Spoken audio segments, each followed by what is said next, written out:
Welcome back to my channel, Apollo Manlawi. Time check, it's 8 o'clock. So it's Thursday, kaya expected na malate tayo sa umaga kasi may pagsamba kami sa umaga, tapos uwi pa ng bahay, so on and so forth. Kaya eto, pero habol lang tayo.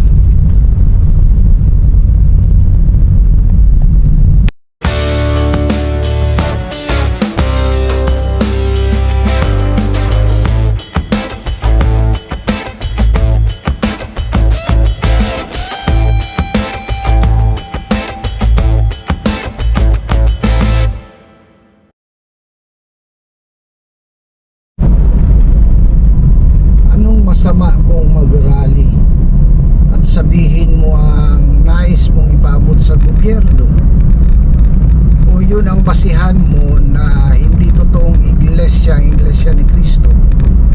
E paano na yung iglesia ng karamihan na parating nagrarally, parating nag-aangal? Anong masasabi mo? So sa tingin ko, mali yung ganong isipan. Sa panahong ito na parating umuulan sa Luzon, nakikita at nakikita ng mga tao anong klaseng flood control projects ang ginawa nila. So ang palusot nila, na overwhelmed daw ng baha yung mga flood control projects. Alam mo kasi, maganda ang cover niya pero sa ilalim niya hollow kasi. Yun ang nakita natin sa mga nawasak na ng mga flood control projects. Halo ang sa ilalim, so pag pumasok ang tubig sa ilalim ng isang flood control projects, madudurog yung ilalim hanggang mag-give up yung cover ng flood control projects nila. So yun ang hinaing ng Iglesia ni Cristo. Hindi lang ito para sa mga Iglesia ni Cristo, para din ito sa buong mamamayan ng Pilipinas. May nakita nga tayong kapilya na lubog. Paano ka makapagsagawa ng pagsamba sa ganung kalagayan? Hindi ka pa rin ba hihingi ng saklolo sa gobyerno? Hindi mo pa rin sabihin na ganito o ganyan ang nangyayari? Siyempre, normal na pupunta ka roon. Bawal ba ang ganon? Bawal ba yan? Hindi naman siguro. Kaya galit lang ang mga tao sa amin, kasi itong mga galit na mga tao, may pakinabang sila sa nangyayari. Masaya siguro sila na makitang lubog.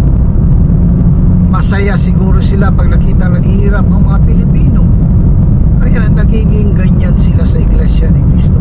Galit na galit sila sa nagrarally na Iglesia ni Cristo.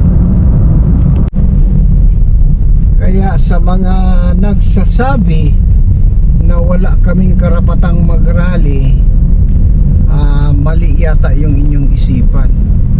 Sana tumulong kayo na maiparating sa gobyerno ang totoong kalagayan ng bawat lugar ninyo.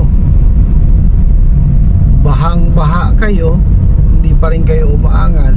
Sinabi nyo pa rin na bigla lang humupa, mabilis lang humupa.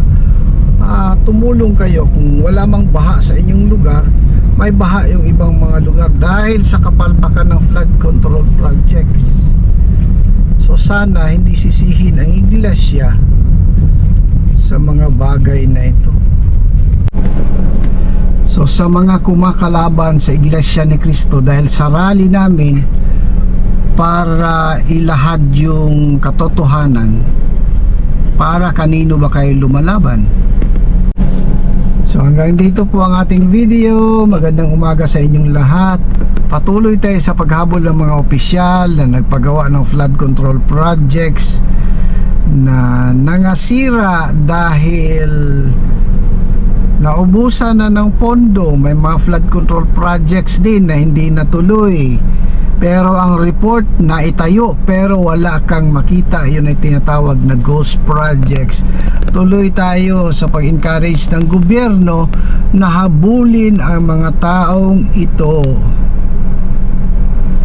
So So hanggang dyan ang ating vlog. Magandang umaga po sa inyong lahat. Please don't forget to like and subscribe to this channel.